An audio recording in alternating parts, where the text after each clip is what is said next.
Hey y'all, welcome to the first episode of Titan Digital Insights.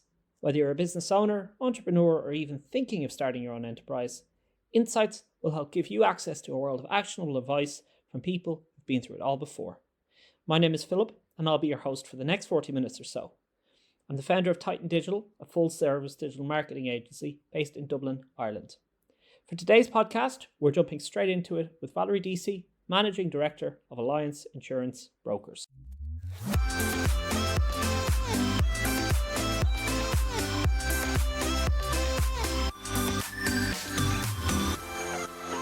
So I'm delighted to be joined by Valerie Deasy on the first episode of Titan Digital Insights.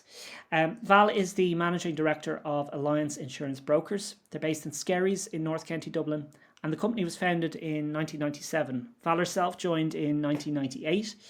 They've got a wide range of clients from every sector all around Ireland, and they work with a range of product providers and provide competitive quotes for all types of insurance cover from personal to business. So welcome to the podcast, Val. It's great to have you.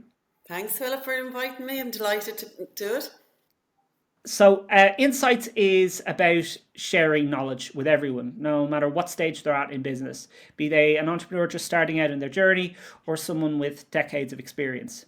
And what really stands out for me, Val, about your business is the level of high quality feedback that you get from your clients consistently. And what's even stronger is that those clients refer business onto you. Coupled with that, you've got experience and accolades that match the quality of service that you provide to clients.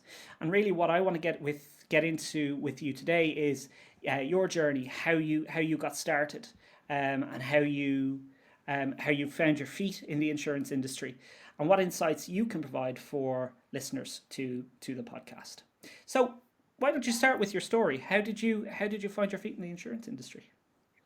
At 16 years of age, I was in school in the equivalent of transition year now, what kids would do now is transition year, and I was in an accident and I couldn't go back to school, so my education path was abruptly halted.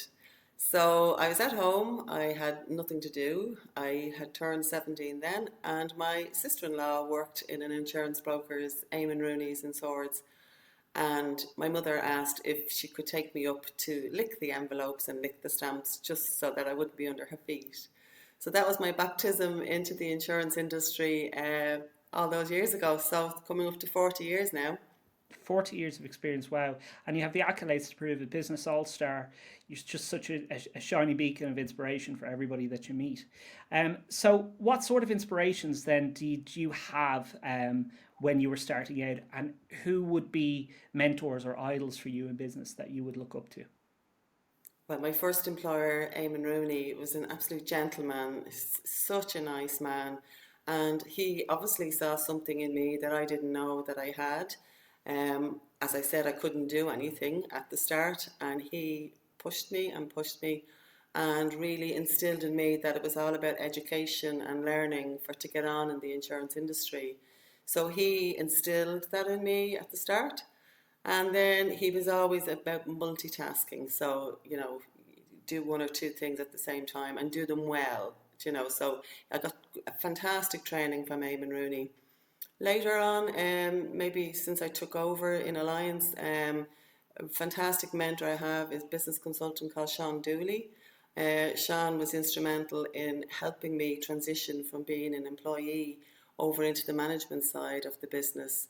He's calm under pressure. He taught me so much since I started working with him 8 years ago.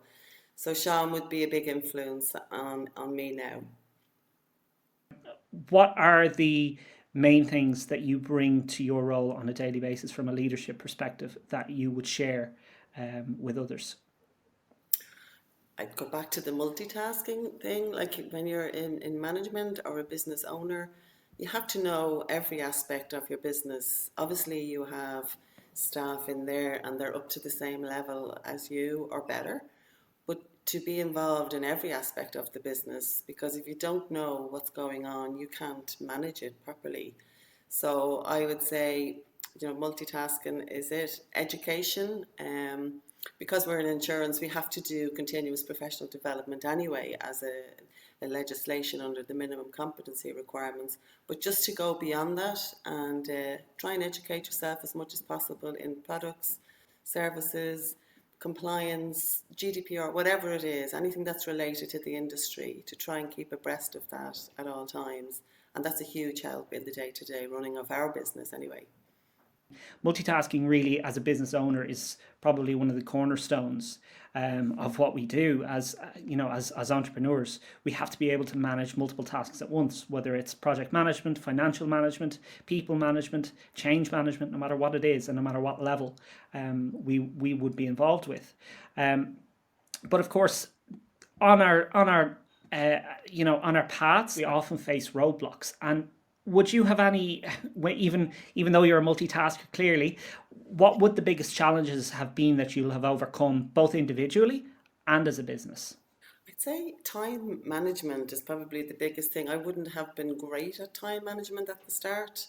And then, as you said, when you have staff, you have projects, you have clients, you've everybody, looking for a piece of you, you need to really map out your time.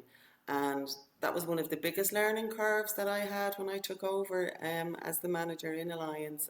The biggest challenges that I had personally was possibly because I didn't complete my education.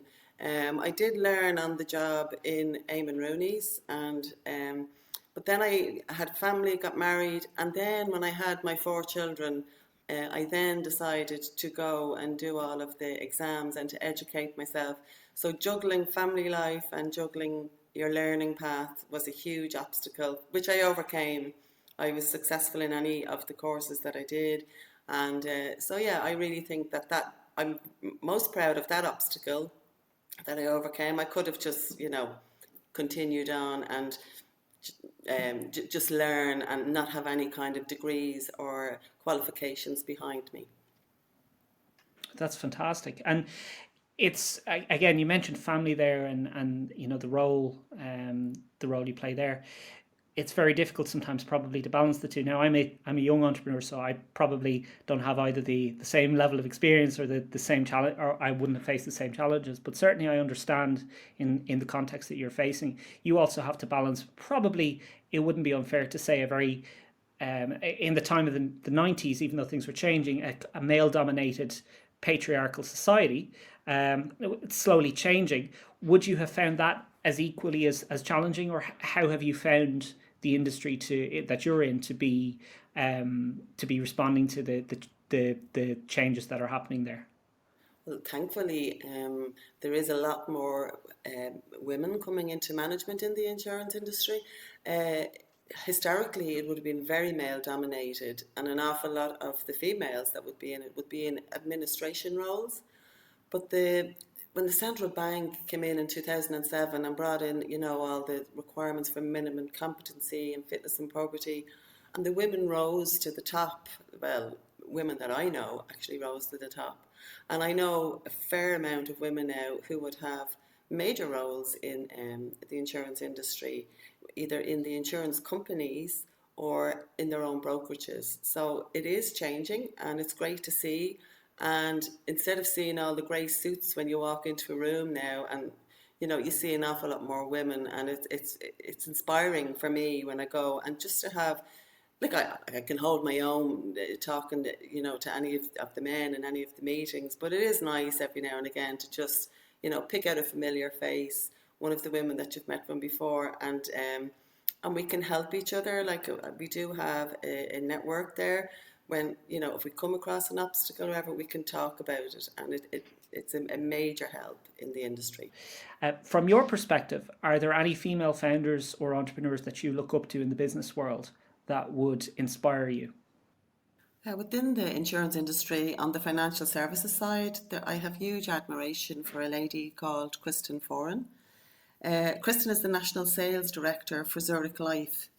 And what inspires me most about Kristen is her attitude towards education and self-improvement. She always has the women in business on her radar, and she's so supportive to the broker panel, both male and female. She's an inspiration to me, and I would hope to aspire to be more like her. She's very impressive, and she has achieved so much for such a young lady. That's fantastic. From your from the business perspective, the business context that you operate in, um, what drives the business? What are the main focuses for you in Alliance Insurance? The biggest driver, I suppose, and I suppose it's with any business, is growth. So, you can stay static, um, and just be happy with that. But we're never happy. We just always want, even if it's a small growth, a small win. It could be getting a new product provider on getting an agency with them so that we have an extra offering for a client, updating our software so that the quotation process will be quicker and therefore making us more efficient. So this is the small bites, like bite-sized things that happen, but that's what drives me, and it's great to see a success. If you, a bit like the A team, I love it when a plan comes together. If you make a plan and just chip away at it, plan it, drive it, hone it in for the staff, and when it comes together and it works, like that's fantastic for me, and that's a big driver in my business anyway. Um, but along the way, we're always going to face unexpected roadblocks, and we might make mistakes. But the key to that is turning them into opportunities for our business. So, what mistakes have you made along the way, or problems have you faced, and what ones stand out that you've been able to turn into opportunities? Possibly the biggest mistakes I made initially, as in management role, would be to react too quickly to something. Something happens and your gut instinct is just to fix it.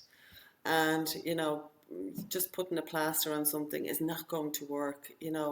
And I did make mistakes, I will admit that, by looking for the quick fix. So now, when anything disastrous happens, or maybe not even disastrous, just something goes wrong, it's to think about, like, how can you fix it. It might take a little bit longer to fix, but in the long run, if you have a good think, plan it out, it does actually work out in the end, and it works out better. So not to react so quickly to things that face you, maybe on a daily basis, it could be on a monthly basis, it could be anything, but just to always have, not to be so reactive, just stop and think and say, how can we go about this? So that's possibly the biggest lesson I learned, was not to be so reactive on the spot. Well, you can't see me now, but I'm nodding my head in agreement. I feel very much the same. Um, Digital and technology is changing all the time. So again, it would be naive of me to say that there's not something that we can learn that's new almost every day. But the crucial thing is admitting that you don't know everything, and then finding out by asking people, and finding out, because otherwise you will make mistakes. But sometimes they're okay. Sometimes it's okay to make a mistake in order to learn a better way of doing something or a better way of doing business. But the biggest danger for me is not asking people who have more experience, even about business matters or issues that I face, or whatever. So I would completely agree with you. I think, if you ask somebody, how to fix something, you can overcome those obstacles and turn them into opportunities and learning opportunities for yourself. Um, that's fantastic, and that's fantastic insight that you're sharing. Um, I suppose then, uh, at the moment, we've spoken about diversity to some degree. We've spoken about where you've come from, and some part of your journey. Is there anything in your personal life that has inspired you to do something amazing in your own business, and to really take the next step? Well, possibly, I'd say, in my own life, when as I mentioned before, I had the four children, and when, they're coming home from school and it's educate, educate, educate the whole time, that kind of said to me, Val, you're going to have to do something about your own education. So just as a result of the children, having that interest in education, my daughter went on to become a school teacher, which was great. She was in college at the same time as me. Obviously, she was on a full-time basis. I was working and doing it in the evening. So that was very inspirational. And then my son Dara, he also went to college too. So, those kind of things, and just watching how they learned and how they applied themselves to their education, was a huge, big inspiration to me. So, and they had to roll in behind me. Like, I was in work during the day, I was in college at night, they all had to lump in and help at home, and help their younger brothers to do homework, and make dinners and stuff like that. So they really helped me in my path to education. So they're a great inspiration, the whole four of them.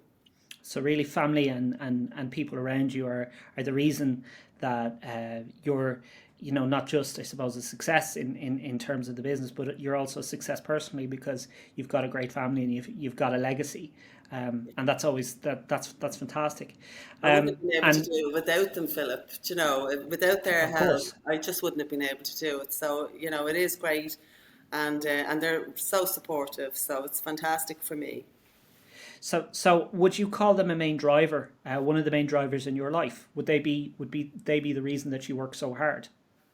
They are, yeah. Like, everybody wants to, have the best for their family, and so, like, continuing to work all the time, and it was always for, maybe to pay for education or to pay for a holiday as a reward for the kids. I wouldn't have been there all the time. And as a working mother, you do have these guilty complexes. So those kind of things, initially when I was just an employee, kind of drove me. Obviously, the children were older by the time I was in management, but their support was fantastic, and they're always there, like egging you on, and they love when you share your wins with them. They'll console you when there's something, that has happened within the business. They're very understanding, and they've grown up with it. They've grown up with my career, you know, so they understand me. So it's great to have them as a sounding board, and to just be able to share things with them. I think it's worth remembering that at some point we're all going to face some kind of a challenge or some kind of a roadblock, and that we're surrounded by people, not even in business, but in our personal lives, that can help us to overcome them. Even if it's just, as you say, as a sounding board to hit off and to maybe get ideas from them. Maybe they'll have a perspective for something that you won't have.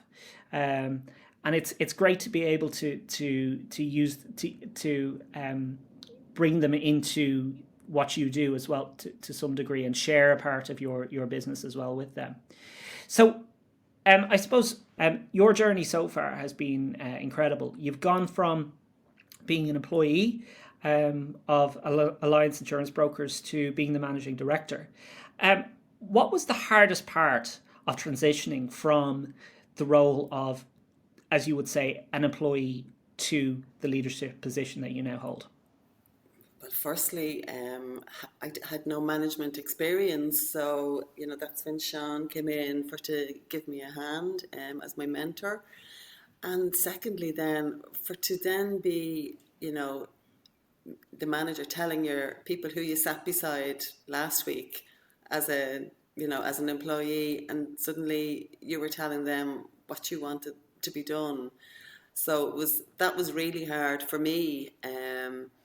But look at the staff that we have. We've had them for years. They all understood the position, you know, that I had to take up, and didn't have any problems whatsoever. So it worked out really well. And it's due as well to the longevity of the staff that we have in Alliance as well. So they were fantastic and in helping me. And, they may not have wanted to do absolutely everything that I suggested, but, they did it because it was me and I had been working with them. So it worked out well for me in the end. It's always the sign of a great business when there's employees who stick around. Not only are your clients, posting great testimonials about you, sharing great feedback, your people as well are just as important, and listening to them and what they do and how they feel. And it's a testament to your leadership, certainly. What are some of the biggest wins that you as a team have had over the last 4 or 5 years? Oh God, we've grown our book of business hugely. And that's again, we took on a guy called Jerry Curran, and he's mentoring the staff. Jerry has a number of years experience above mine, 40 plus. And he's fantastic with the staff, and he helps me with the management of the general side of the business. So that was a great win for us to have Jerry come and join our team. We have gained some huge clients as well. I get involved in networking, and through the networking system, We've had some really, really good wins there. And again, it's all about reputation, and word of mouth and people referring you on, happy with the job that you've done. So, like, that's great. Obviously, you lose some clients along the way, but fortunately, we're gaining more, than we have lost. So that's a fantastic achievement for us and a great win. And I'm really happy with the direction that it's going. So onwards and upwards. It really does sound like it's onwards and upwards. And again, it's great to hear that you've got such a positive outlook for things as well. And it's great to hear that you acknowledge that there's great successes in the business, because very often as business owners, and certainly I can take a long look at the negatives more than I look at the positives. With that being said, we would feel the same in our business. We have clients, even though we're a young business, that are continual. There's individuals who keep coming back to us for more work and for more project work. So I think it's all about how you position yourself in front of your clients. And as you said, the feedback, it's great to get great feedback from them. That's kind of where then the referrals start to kick in. People start to recommend you for business. When they're successful, you're successful. So would you feel the same way? Oh, exactly. And we love when our clients grow their business as well. Like, we can see it because we're involved with them, with the insurance side of things, and it's fantastic when they grow their business and they love to share it with you, and and we get really involved with the clients. The relationships are great that we have with them. So, and that's possibly apart from the cover that they get, the policy or anything, the relationship that they have with you is instrumental and it's key. So we really play a bit, put a big importance on keeping the relationship going with our clients. Yeah, and keeping the relationship fresh. And maybe what are some of the tips that you would share for people who might be shy? As silly as it sounds, when you're starting out as an entrepreneur, if you're doing sales calls or if you're pitching or whatever it might be, we're very shy as people. What would some of the tips you have that you would share that would make people less afraid to reach out to people, to ask them how they're doing, to see do they have a problem that maybe they have the solution to? What would your tips be there? Well, we have a few touch points of when we contact clients. So, we would contact them 2 months out from their renewal date, first of all. Then we interact with them, and it's not a very formal, good morning, Mr. Weldon. It's, hi, you Philip. It's that time of year again type of thing. We'll go, and that's 2 months out from the renewal. Then there's interaction all around the renewal date. When the renewal is finished, or new business, it would be the same for new business. When the policy's done, they get a follow-up call from the handler, whoever handled their case all the way along. And then 2 months later, we have a lady that makes our customer appreciation calls. And that's not sales driven, it's not anything, it's just say, thank you very much for placing the business. These times, when there's other brokers, there's other companies that have huge ad campaigns, whatever, and we really do appreciate you supporting a local business. So they get that call. And then we have a VIP list then as well of, our top, say, 50 clients, and they get another call mid-year. Now, obviously, if anything happens in the meantime, they'd be in contact with us, or if something changes in the insurance industry that we feel that they might be need to be made aware of, we would contact them then as well. And that's all done personally. It's not done through email or letters. It's done with a phone call. Very planned, very structured, but it works. That's great. So it sounds like you really place a lot of emphasis on the personalization and the individuality of the client. You're a local business, but you've got a truly national reach. And it's very hard when you have that to be able to balance that. And again, based on the testimonials and what people say about Alliance, it's very evident that that's very much appreciated by your customers. And I suppose the most important thing for us as well, I mean, again, our business is digital marketing, is to remind our clients that their end customers are also people as well. It's very easy when you're talking about digital marketing to forget that the people you're speaking to have problems and they need solutions, and you have to individualize them. Now, it's not realistic to say that you could reach every single person in Ireland for and individualize their experience. With that being said, you want to make sure that your message you want to make sure that your message reaches the right audience. So it's about finding that particular level where your content or your message is personalized, and then of course, as you say, you follow up after a client has passed business to you or whatever it might be. You're calling them up and saying thank you for the business and what a fantastic initiative. That is a great way to show real appreciation. And again, it's a testament to you as a business that you take the time out of your days to do that, because you are so busy, working with new clients, working with existing clients, and so on. And it's really important that people feel that level of personal connection to the whether it's a personal insurance cover or whether it's business cover, of course. They feel that personal connection to you because they'll trust you more in the future then, and who knows where they might introduce you to, or who they might introduce you to. Yeah, And it worked very well during COVID, Philip, yeah, yeah, because people were at home and, like particularly say businesses that couldn't operate. And normally, the likes of those businesses, say hairdressers, cafes, restaurants, bars, they possibly wouldn't have had time to, take a call in the normal run-of-the-mill year. But because during COVID, like we really, really got great feedback from business owners and even just, people who hadn't seen anybody else and they just loved getting the call. They know it's not a sales call. We've been doing it for 4 or 5 years now. So they know there's no big sell and trying to sell you anything. It's just, how are you?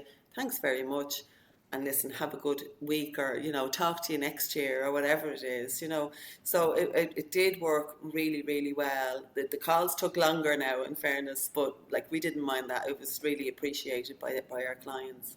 of course, because this time when they're coming to renewal next year, they'll remember that you're the ones who call them. Do you know what I mean? And that's where it's really important that again the focus is on the customer, and their individual needs.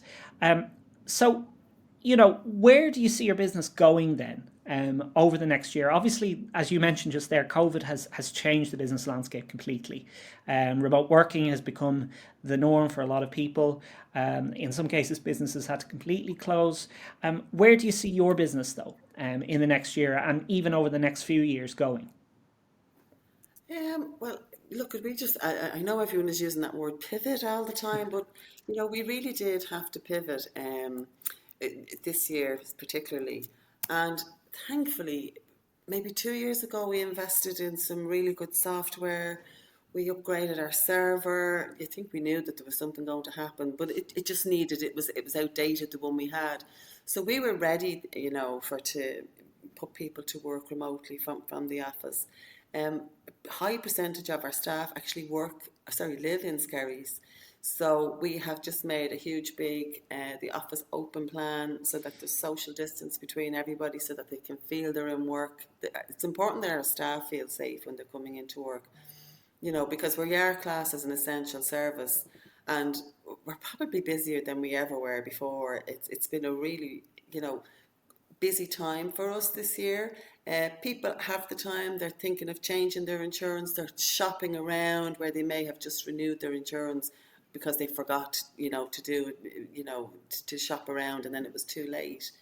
So we have all those things in place, and we've invested an awful lot of money in those kind of the hardware, the software, and the training for the staff. So I just think we're just going to go along with what we're currently doing. It's working for us. Insurance industry can change at the drop of a hat. The central bank might bring out some sort of legislation. We all have to adapt to that. There could be new products and services. Brexit caused a huge upset for us because we lost a lot of the providers that were based in the London market. We had to adapt to that, and we did. So we have to take it. It's like insurance in itself, until the accident happens, you can't really react Yeah. or a claim or anything like that. So we just have to be ready and primed to do whatever we need to do to adapt to whatever comes our way. So that's possibly the biggest thing that's on our horizon, is to just be ready. That's something that's so true. Last year was a shock to the system for a lot of people. One of the benefits of our business is that it can be remote almost instantly. And one of the things that I learned is there's things we don't need that we were spending money on. You don't need a fancy office to be able to operate a digital marketing company. What you need is competency, and what you need is a computer first and foremost. And very quickly, we had to obviously readapt the way we were working, readapt the way we met clients, because I used to put a lot of emphasis on face-to-face meetings so they could get to trust us. Because I am aware that, when I walk into a room, you might have called me Mr. Weldon a few minutes ago, but I am certainly aware that people look and say, "Oh, he's very young." So we try to build up relationships face-to-face with people, and obviously that's not possible now. So that's changed a little bit, but remote work is very easy for digital marketing. It's just that the tools that we use have had to change slightly. We're using CRM systems, and we're using our own software to invoice people, bill people. We have our own connections to digital banking and things like that. And the business has changed quite dramatically. And we've shifted our focus towards remote work now, because that's really where the future for us lies. And it also allows us to scale a bit faster and to grow our customer base a little bit more, because we're not doing face-to-face meetings as much. With that being said, as you say, the way things will go over the next few years, we have to just wait and see. Things are going to change. There's clients that we have in different sectors, particularly the hospitality and tourism sector, that have been massively impacted by COVID. So we've had to adjust the way we offer our services to them.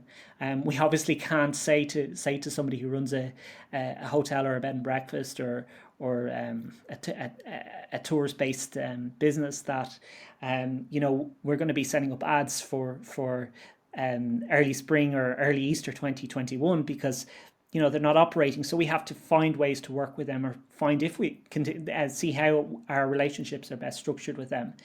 And when you do that, and when you show that Brand awareness, really, isn't it? That's exactly. all you can do. Exactly.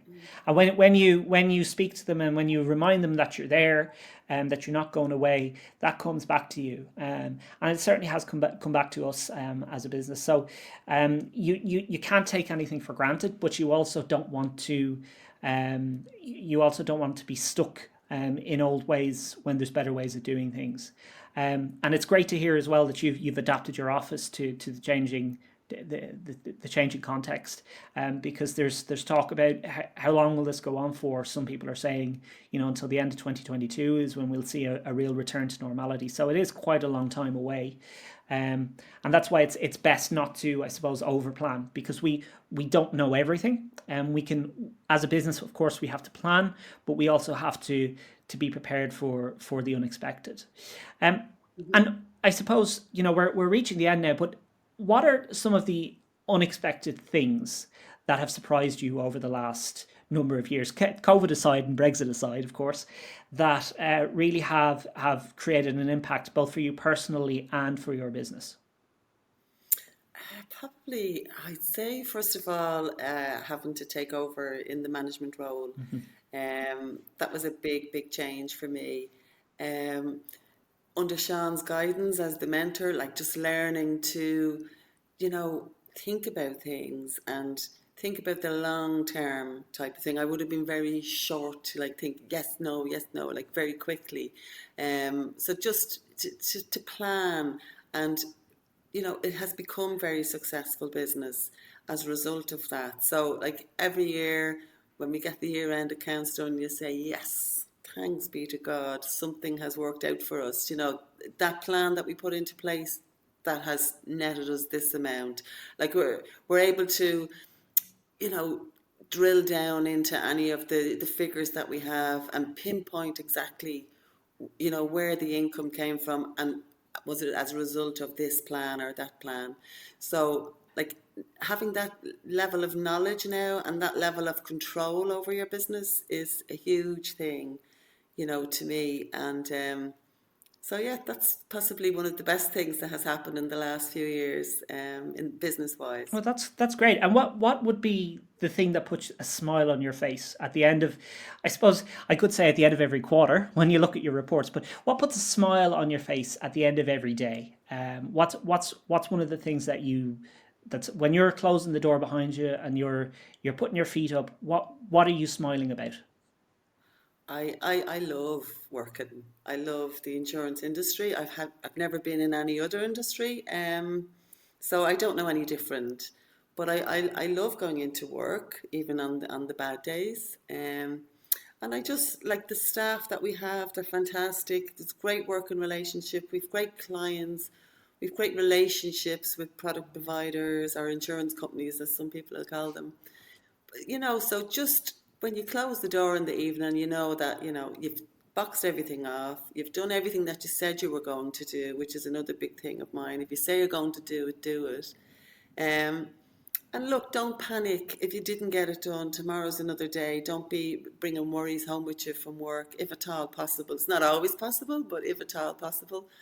And, when you close the door from work, try, if you can, to just, get on with your personal life then. You can attack everything else in the morning when you come back in. Absolutely. And as you said, especially if you're working,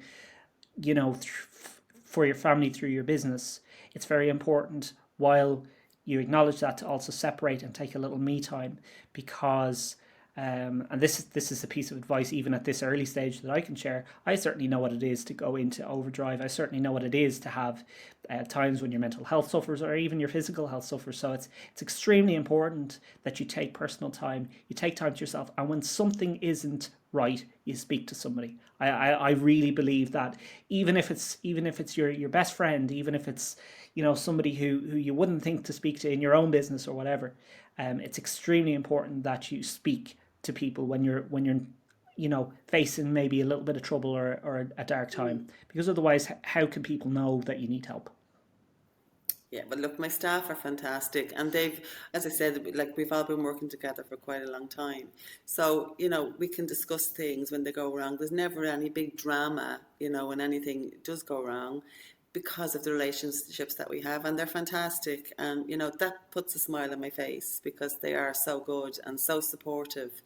And I thank God every day for them because they're so good.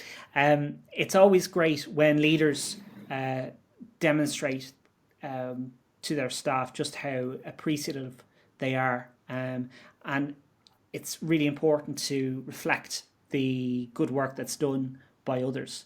And yeah, I completely agree with you. The smile I have at the end of the week is usually when we've solved a tiny problem. It's usually something small. Where I'm a bit nerdy, so if I come across a solution to a problem through a line of code or something like that, usually that puts a smile on my face. But that's, as I say, that's a bit nerdy. Um, Yeah, you are a yeah, nerd. let's be honest. I mean, there's no other way to say it. So Val, this has been a really great interview. And my final question to you today is: what might be a product or service that you offer that a lot of people might know about? Okay, about 10 years ago, we added an additional service to our offering on the financial services side of our business. We provide a service level agreement to independently authorised advisors for all of their back office activity, which allows the advisors then to concentrate on interactions with their clients, knowing that their admin is taken care of. It means that they spend 100% of their time and their focus on their client relationships, and it works really, really well. We're happy to provide that service to anyone who's interested in it. Listen, Val, I really appreciate your time today, and thank you so much for taking time to speak to us. What's the best way that people can reach you? Okay, so we have a website. It's www.allianceinsurance.ie, and that's spelled ALLIANCE because we're often mistaken for Allianz. Or you can ring the office on 01 849 3000, or alternatively, I'll take any emails from anybody to my own email. It's vdcdeasy at allianceinsurance.ie. Absolutely brilliant. Well, thank you so much, Val, for your time and for your insights. It's really great to have a female entrepreneur on this, the first episode of Titan Digital Insights podcast.